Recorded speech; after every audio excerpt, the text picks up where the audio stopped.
ஒரு செய்தி சொல்லிட்டேன். திருவாசகத்துல ஒரு செய்தி சொன்னா அது எந்த பாட்டு? முத்திலேயே. இப்ப இரண்டாவது செய்திக்கு போறேன். 1925 நான் சொல்றது போற நடந்த நிகழ்ச்சிகள். பழைய காலத்து கதையெல்லாம் கிடையாது. நீங்களும் நானும் உயிரோடு இருக்கிறது எவ்வளவு உண்மையோ இதெல்லாம் நடந்தது அவ்வளவு உண்மை. 1925 சென்னையில கந்தசாமி பிள்ளைன்னு ஒரு தமிழ் பேராசிரியர், தமிழ் நல்லா படித்தவர். கோகுலகிருஷ்ணன் ஒரு ஜட்ஜி இருந்தார் சென்னையில். அந்த கோகுலகிருஷ்ணனுடைய தமிழ் நல்லா படித்தவர். வேற என்ன சொன்னேன்? மறந்துட்டீங்கல்ல? வாங்க, கந்தசாமி பிள்ளை. ஒழுங்கா கவனிக்கணும். கந்தசாமி பிள்ளை. கந்தசாமி பிள்ளைக்கு ஒரு முறை லத்தீன் படிக்கணும்னு ஆசை. லத்தீன்னு ஒரு மொழி தெரியுமாமா? இங்கிலீஷ், பிரெஞ்சு, ஜெர்மன் சொல்றோம்ல, அப்படி லத்தீன். ஆங்கிலம் என்பது வணிகத்தின் மொழி, பிரெஞ்சு என்பது காதலின் மொழி, ஜெர்மன் என்பது இராணுவத்தின் மொழி. புரியுதா? தமிழ் என்பது தெய்வத்தின் மொழி. அந்த கையை தட்டுங்க. தமிழுக்கு தட்டாத கையை அது இருந்தா என்ன, ஒடிஞ்சா என்ன? புரியுதா? யாரு சொன்னா? விபுதானந்த சுவாமி சொன்னார். English is the language of commerce, French is the language of love, German is the language of war, Tamil is the language of devotion. தெய்வத்திட்ட போகணுமா? தமிழ் படி. சரி, கந்தசாமி பிள்ளைக்கு லத்தீன் படிக்கணும்னு ஆசை. Latin is the language of law, சட்டத்தின் மொழி லத்தீன். இந்த வக்கீல்கள்லாம் லத்தீன் படிக்கணும். இவருக்கு ஒரு ஆசை, லத்தீன் படிக்கணும். ஒரு மொழி படிச்சா தப்பா நன்மையா? ஆமாம்மா, நாங்கள்லாம் ஹிந்தி படிக்க மாட்டாம வடநாட்டில் போய் இப்ப நாய் பட்ட பாடுபடுறோம். புரியுதா? ஒரு மொழி படிக்கிறது என்னைக்கும் நல்லது. இவருக்கு லத்தீன் படிக்கணும்னு ஆசை. லத்தீன் யாருக்கு தெரியும்? தமிழ்நாட்டில் ஒரு கிறிஸ்தவ வக்கீல், செல்வ போட்ட புண்ணியவான், உயர்ந்த மனிதர். அவர்கிட்ட போய் சேர்ந்தார். ஐயா, எனக்கு லத்தீன் பாடம் சொல்லி கொடுக்குறீங்களா? அந்த சொல்லி கொடுக்குறேன். படிச்சதை 4 பேருக்கு சொல்லி கொடுக்கணும். புரியுதா? புரியலையா? பணக்காரன் செத்து போனா கவலைப்படாதீங்க, பணத்தை போட்டுட்டு தான் போறேன். அவனுக்கு எதுக்கு மதிப்பு கொடுத்தா? 5 கோடி வச்சிருக்காரு. போற அன்னைக்கு எனக்கு இழுப்பல் சொல்லிக்கிட்டா போனாரு. 5 கோடியை போட்டுட்டு தான் போறாரு. போயிட்டு போறாரு. அறிவாளி செத்து போனா கவலைப்படுது. ஏன்? அறிவை கொண்டுகிட்டே போயிடுவான். அதனால படிச்சவன் தனக்கு தெரிஞ்சதை அடுத்தவங்களுக்கு சொல்லிட்டு தான் சாகணும். அப்படி சாகலைன்னா அடுத்த பிறவி விடும ராட்சசா பிறந்து தலைவிட தொங்கணும் மரத்துல. கிருபானந்த வாரியார்னு கேள்விப்பட்டிருக்கீங்களா? அவர் தான் இதை சொல்லி கொடுத்தார். நான் ஒரு 10 வருஷம் அவர் கூட சுத்தி இருக்கிறேன். கவியரசு கண்ணதாசன் கூட 7-8 வருஷம் பல ஊர்களுக்கு போயிருக்கிறேன். அதனால சொல்றேன் உங்களுக்கு. என்ன சொன்னார்? படிச்சதை 4 பேருக்கு சொல்லணும். வக்கீல் ஐயா ஒத்துக்கிட்டார். நான் சொல்லி கொடுக்கிறேன். சாயந்தரம் 6 to 7, 6 மணி தமிழ் கீழே உட்கார்ந்து இருக்கும். லத்தீன் வக்கீல் ஐயா மேல உட்கார்ந்து இருப்பார். அந்த காலத்துல வாத்தியார் மேல இருப்பாரு, பயலெல்லாம் கீழே உட்கார்ந்து இருப்பேன். இப்ப எல்லாம் தலைகிடம் மாறி போச்சு. அந்த காலம் அப்படித்தானே. வாத்தியார் உட்கார்ந்து இருப்பாரு, பையன்லாம் நிற்பேன். இன்னைக்கு பையன்லாம் உட்கார்ந்து இருக்கேன், வாத்தியார் நிற்கிறாரு. பாத்தியா? அந்த காலத்துல உரல் சுத்தாது, குழவிதான் சுத்து. இன்னைக்கு குழவி அப்படியே இருக்கு, கிரைண்டர் அது சுத்து மாறி போச்சா? அந்த காலத்துல குழந்தை வேணும்னு தாய்மார்கள் அரசை சுத்தினார்கள். இன்னைக்கு குழந்தை வேண்டாம்னு அரசு தாய்மார்களை சுத்துகிறது. எல்லாம் மாறி போச்சு, போயிட்டு போகுது. இப்ப என்ன ஆயிடுச்சு, அந்த காலத்துல நடந்தது இப்படி. சரி, நம்ம கந்தசாமி பிள்ளை எங்கே இருப்பாரு? கீழே இருப்பார். வக்கீல் ஐயா எங்கே இருப்பாரு? மேலே இருப்பாரு. 6 மாசம் லத்தீன் கத்துக்கிட்டார். ஒரு நாள் வக்கீல் ஐயா வர்றாரு. இந்த கோட்டை கலட்டி வெறுப்போட தூக்கி போடுறாரு.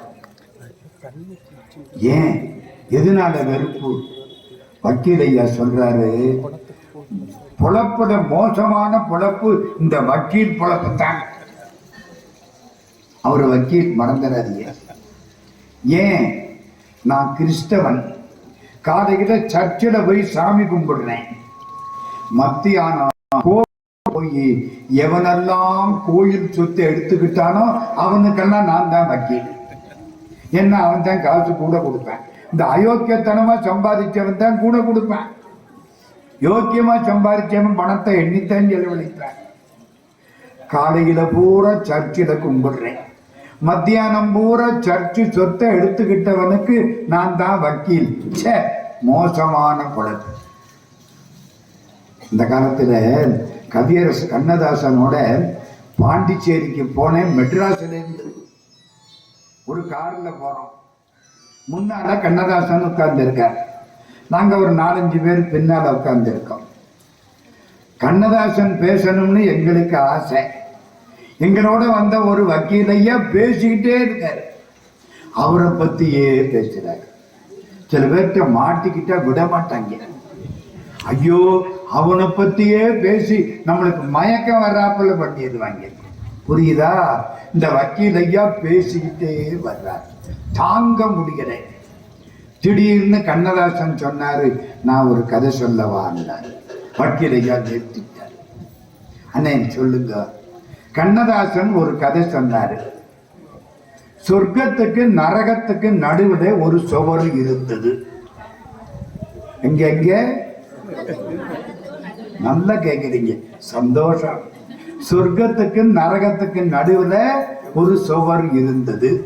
ஒரு நாள் அந்த சுவர் இடிஞ்சு போச்சு. யார் இடிச்சிருப்பான்? Very good, கெட்டிக்காரங்க. நரகத்துக்காரன் தான் இடிச்சிட்டு சொர்க்கத்துக்கு வருவான். எந்த சொர்க்கத்துக்காரனா இடிச்சிட்டு நரகத்துக்கு வருவான்? இடிச்சது யாரு? நரகத்துக்காரன். காலம்பர சண்டை. நீ தான் இடிச்சேன்னு இவன், ஐயோ நான் இடிக்கல நீ தான் இடிச்சேன்னு அவன். சண்டை குடுமைய பிடிச்சுக்கிறாங்க. சொர்க்கத்துக்காரன் சொன்னா, நாங்க கோர்ட்ல போய் கேஸ் போடுவோம். நரகத்துக்காரன் சொன்னா, ஏய் உங்களால கோர்ட்ல போய் கேஸ் போட முடியாது.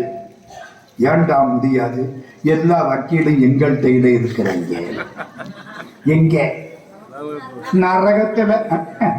எல்லா வக்கீலும் எங்கள்கிட்ட இருக்கிறாங்க.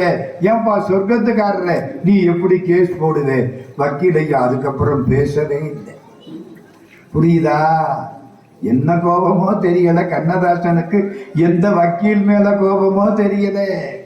சரி, எதுக்கு சொல்ல வந்தேன்? நம்ம வக்கீல், கிறிஸ்தவ வக்கீல், வெறுப்போட கலெக்டர் போட்டாரு. சொல்றாரு, கந்தசாமி பிள்ளை, நான் கோயில்ல போய் என்ன கேட்பேன் தெரியுமா? கடவுளே, நான் உன்னை வைதாலும் வாழ்த்தினாலும் என்னை விட்டுறாதே. என்ன காலையில வாழ்த்துறேன், கோர்ட்ல போய் நின்று வைகிறேன், என்னை விட்டுறாதே. ஆமா கந்தசாமி பிள்ளை, இந்த மாதிரி உங்க தமிழ்ல என்னமாவது பாட்டு இருக்கான்? எங்க பைபிள்ல இருக்கு. கடவுளே, உன்னை வைதாலும் வாழ்த்தினாலும் என்னை விட்டுறாதே. உங்க தமிழ்ல இருக்கா? கந்தசாமி பிள்ளை எடுத்தெண்ணி படிச்சவன். இருக்கு. எங்க எங்க இருக்கு?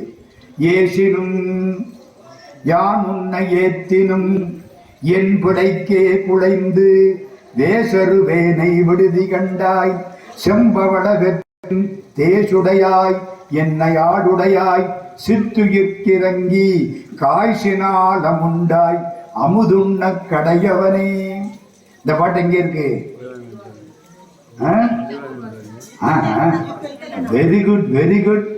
நல்லா கையை தட்டுங்கம்மா. இந்த சில ஊர்ல கேட்டா அப்படி மறைச்சு பார்ப்பாங்க. ஏன்யா உன்னை பேச கூப்பிட்ட பேசிட்டு போதியா, எங்களை எல்லாம் கேட்கிற. அது மாதிரி நல்ல பதில் சொல்றாங்க, ரொம்ப சந்தோஷம். நீத்தல் விண்ணப்பத்தில் இது 50வது பாட்டு. என்ன அர்த்தம்? ஏசினும். ஏசுறதுன்னா என்னமா அர்த்தம்? என்ன ஏசிட்டேன், திட்டுறது. ஏத்துவதுன்னா வாழ்த்துவது. ஏசினும் யான் உன்னை ஏத்தினும் என் பிடைக்கே குடைந்து நாம் பண் தப்ப நினைச்சு வேசருவேனை விடுதி கண்டாய் மயங்கக்கூடிய என்ன விட்டுறாதே. விடுதி கண்டாய்னா விடாதே, என்ன விட்டுருவியோ அப்படி அர்த்தம். என்ன விட்டுறாதே, என்ன விட்டுறாதே. எல்லா மாடு முன்னால போயிடுச்சு, நான் நொண்டி மாடு கடைசியா வர்றேன், கதவை சாத்திராதே. இந்த அழுகை தமிழ் தான் திருவாசகம். ஆண்டவனை நினைச்சு அடு தமிழுக்கு என்ன பேரு? திருவாசகம். தமிழ்ல எத்தனை தமிழ்? என்ன? Very good. பேசுனா இயல் தமிழ், பாடினா இசை தமிழ், நடித்தால் நாடகத் தமிழ், திருமுறை 12 சைவ தமிழ், 4000 திவ்ய பிரபந்த 4000 வைணவ தமிழ், திருவாசகம் அழுகை தமிழ். ஆண்டவனை நினைச்சு அழுது அழுது அடியடைந்து. ஏன் அழுதார் அதை கடைசியா சொல்றேன், அடுத்தாப்புல அதை சொல்றேன், நினைப்புல வச்சுக்கிடுங்க. மறந்துட்டா நீங்க கேட்கணும், நீங்க வாசகர் ஏன் அழுதாருன்னு. புரியுதா? இந்த கதையை முடிச்சிடுவோம். இந்த பாட்டு எங்க வருது? நீத்தல் விண்ணப்பம். ஏசினும் யான் உன்னை ஏத்தினும் என் பிடைக்கே குடைந்து தேசருதேனை விடுதி கண்டாய். அம்மா திருவாசக புத்தகம் இருக்கா? பாருங்க பாருங்க. நீத்தல் விண்ணப்பம் 50வது பாட்டு எடுங்கம்மா. 6ஆம் தலைப்பு நீத்தல் விண்ணப்பம் இருக்கா? 50வது பாட்டு.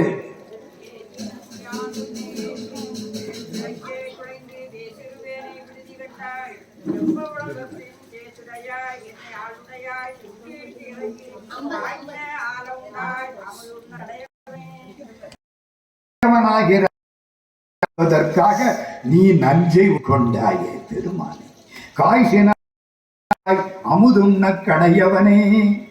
இந்த பாட்டை கேட்டாரா கிறிஸ்தவ வக்கீல் கண்ணீர் விட்டார். ஆமா ஐயா, பைபிள்ல கூட இப்படி இல்லையா. கந்தசாமி பிள்ளை ஒண்ணு செய்யலாமா? என்ன? 6ல இருந்து 7 வரைக்கும் நான் உங்களுக்கு லத்தீன் சொல்லி தர்றேன். 7ல இருந்து 8 வரைக்கும் நீங்க எனக்கு திருவாசகம் சொல்லி தர்றீங்களா? நல்லா தட்டுங்கம்மா. இந்த பாருங்க, இந்த கைய இப்படி தட்டுனா ஹார்ட் அட்டாக்கே வராது.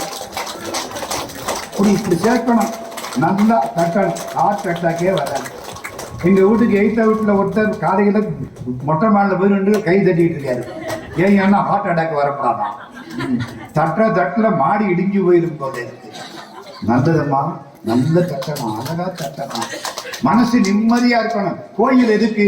எல்லா கவலைகளையும் தூக்கி எரிஞ்சிட்டு சிவபெருமானே நீ இருக்கிற, எனக்கு என்னையா கவலை? நல்காது ஒளியான் நமக்கு, கடவுள் நமக்கு அருள் பண்ணாமல் இருக்க மாட்டார். அந்த நம்பிக்கைக்குத்தானே இங்க வர்றோம். சரி, 7 to 8 மாறிடும். 6ல இருந்து 7 என்ன பாடம் நடக்கும்? லத்தி. 7 to 8 திருவாசகம். 6 to 7 தமிழ் கீழே இருக்கும், லத்தீன் மேலே இருக்கும். 7 to 8 தமிழ் மேலே இருக்கும், வக்கீல் ஐயா கீழே இருப்பார். 1 வருஷம் ஓடிடுச்சு. நடந்த செய்திமா, 1 வருஷம் ஓடிடுச்சு. வக்கீல் ஐயா படுத்து கிடக்கிறார். கந்தசாமி பிள்ளை வர்றாரு. பிள்ளை ரொம்ப களைப்பா இருக்கு, என்னன்னு தெரியல, இன்னைக்கு லத்தீன் வேண்டாம். அப்ப என்ன அர்த்தம்? திருவாசகம் வேணும். ஒரு பாட்டு திருவாசகத்துல சொல்லுங்க. எந்த பாட்டை சொல்றது? திருவாசகம் 658 பாட்டு. எந்த பாட்டை சொல்றது? வக்கீல் ஐயாவுடைய நல்ல நேரம் ஒரு பாட்டு கந்தசாமி பிள்ளைக்கு நினைப்பு வந்துச்சு. எந்த பாட்டு தெரியுமா? 24ஆம் தலைப்பு, அடைக்கலம் 10, 8வது பாட்டு. மாவடுவகிரன்ன கண்ணி பங்கா நின் மலரடிக்கே கூவிடுவாய், கும்பிக்கே இடுவாய் நின் குறிப்பறியேன், பாவிடை ஆடு குழல் போல் கறந்து பறந்ததுள்ளம் ஆ கெடுவேன் உடையாய் அடியேன் உன் அடைக்கலமே. இந்த மாவடு பார்த்திருக்கீங்களா? மாவடு சாப்பிட்டுருக்கீங்களா? மாதா ஊட்டாத சோறு மாவடு ஊட்டும். மோரு சாதத்துக்கு மாம்பழம் தொட்டு சாப்பிட்டு காட்டினது யாரு? முதல்ல மோரு சாதத்துக்கு மாம்பழம் தொட்டு சாப்பிட்டா நல்லா இருக்கும்னு காட்டினது யாரு? பானுலிங்கேஸ்வரர். என்ன புரியுதோ புரியலையா? காரைக்கால் அம்மையார் மாம்பழம் போட்ட பொழுது காரைக்கால் அம்மையார் வீட்டுக்கு வந்த சிவபெருமானுக்கு மோருஞ்சாதத்துக்கு தொட்டுக்க மாம்பழம் தானே போட்டாரு. நல்லா சாப்பிட்டு போனாருல்ல. அது மாதிரி மாவடு போட்டு சாப்பிட்டா நல்லா. சரி, இந்த மாவடுவை ரெண்டா பிளந்தா இப்படி இருக்கும். பெண்ணோட கண்ணு அப்படி இருக்கணுமா? மாவடுவை பிளந்த மாதிரி அம்பாள் பராசக்தி மீனாட்சி அவருடைய கண்ணு அப்படி இருக்குமா? மாவடுவகிரன்ன கண்ணி பங்கா, மாவடுவை இரண்டாக பிளந்தது போன்ற கண்களை உடைய எம்பெருமாட்டியை ஒரு பாகத்திலே பெற்ற பெருமானே. மாவடுவகிரன்ன கண்ணி பங்கா, நல்லா இருக்கு. நின் மலரடிக்கே கூவிடுவாய், என்ன உன் திருவடியிலேயே சேர்த்துக்கொள். அவங்க செத்து போனா ரெண்டு. ஒண்ணு ஆண்டவன் திருவடி, இல்ல அடுத்த தாய் வயிறு. இன்னொரு தாய் வயிறு இல்லைன்னா ஆண்டவன் திருவடி. கடவுளே, மாபடுவகிரன்ன கண்ணி பங்கா, நின் வாய்க்கே கூவிடுவாய், கும்பிக்கே இடுவாய். கும்பின வயிறு. இன்னொரு தாய் வயிற்றில என்ன சேர்க்க போற? நீ என்ன பண்ண போறியோ தெரியலே. மாபடுவகிரன்ன கண்ணி பங்கா, நின் மலரடிக்கே கூவிடுவாய், கும்பிக்கே இடுவாய். நின் குறிப்பறியேன், நீ என்ன பண்றேன்னு தெரியல.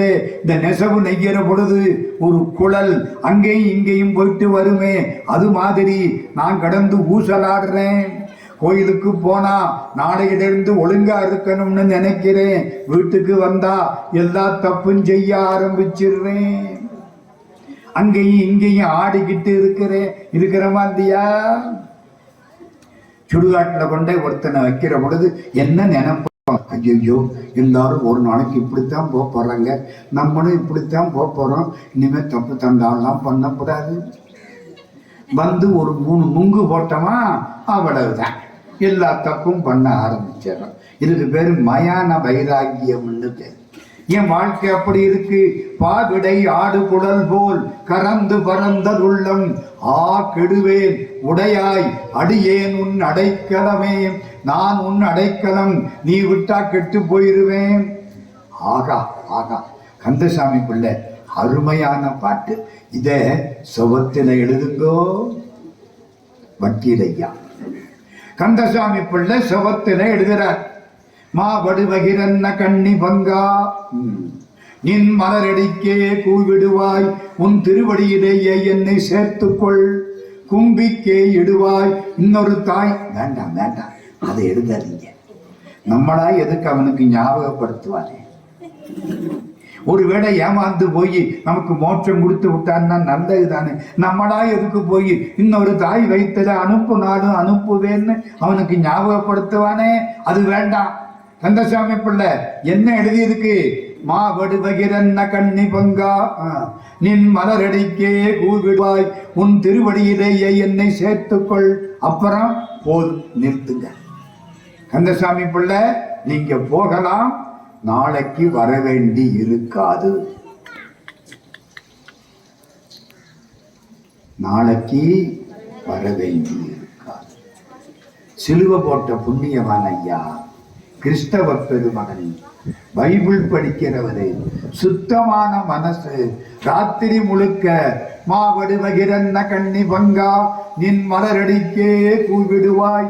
மாவடுவகிரன்ன கண்ணி பங்கா, நின் மலரடிக்கே கூவிடுவாய், நின் மலரடிக்கே கூவிடுவாய். ராத்திரி 11:30 மணி, நின் மலரடிக்கே கூவிடுவாய். அடங்கிடுச்சு. கிடைக்குமா? இப்படி சாவு கிடைக்குமா? திருவாசகம் படிச்சு திருவாசகத்தை கேட்டு இறக்கக்கூடிய வாய்ப்பு யாருக்கு கிடைச்சது? அந்த கிறிஸ்தவ வக்கீலுக்கு கிடைச்சது. 1925 கந்தசாமி பிள்ளை அண்ணாமலை பல்கலைக்கழகத்துல திருவாசகம் பதிப்பு போட்டார் உரையோட. அந்த பதிப்புல இந்த கதையெல்லாம் இருக்கு. சரிதானா? இப்ப எத்தனை பாட்டு வந்துச்சு திருவாசகத்துல? ஏசினும் 1, மாவடு 2, அப்பவே முத்தி நெறி. நான் விளக்கம் சொல்லி இருக்கேன், தெளிவா இருக்கணும். வீட்டுக்கு போனதுக்கு அப்புறம் அவர் என்னமோ பேசினாரு, நாங்கள் அந்த ஓரத்தில் உட்கார்ந்து கேட்டோம், நல்ல தூக்கம் வந்துச்சு, வந்துட்டோம் அப்படின்னு சொல்லப்படாது. இந்த கோயிலுக்குள்ள வர்ற பொழுது எவ்வளவு அறிவோட இருந்தீங்களோ போற போது அந்த அறிவு கொஞ்சமாவது கூடியிருக்கணும். இப்ப கூடியிருக்கா? கூடியிருந்தாத்தான் ஏற்பாடு பண்ணவங்களுக்கெல்லாம் நன்மை, இல்லாட்டி தெண்டம் இல்ல. இப்ப எத்தனை செய்தி ஆச்சு?